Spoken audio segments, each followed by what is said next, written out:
আছে। এজন্য আল্লাহ বলেন ওয়ালাকাদ কাররামনা বানি আদম, আমি বনি আদমকে সম্মানিত করেছি, তাদেরকে আমি মর্যাদা দিয়েছি। তাদেরকে আমি যত মর্যাদা দিয়েছি আমার কোন সৃষ্টিকে এত মর্যাদা দেই নাই। পড়েন সুবহানাল্লাহ। I have dignified the status of the sons of Adam. আদমের সব সন্তানের মর্যাদা আমি বাড়িয়েছি। আল্লাহ এখানে বলেননি ওয়ালাকাদ কাররামনাল মুমিনিন, আমি মুমিনের মর্যাদা বাড়িয়েছি, বলেছেন? আল্লাহ এখানে বলেন নাই ওয়ালাকাদ কাররামনাল মুসলিমিন, আমি মুসলিমের মর্যাদা বাড়িয়েছি।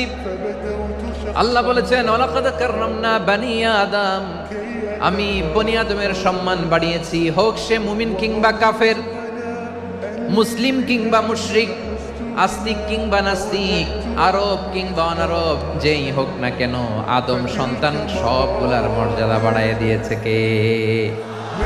সবার মর্যাদা আল্লাহ বাড়িয়েছে। মানুষ হিসেবে মর্যাদা,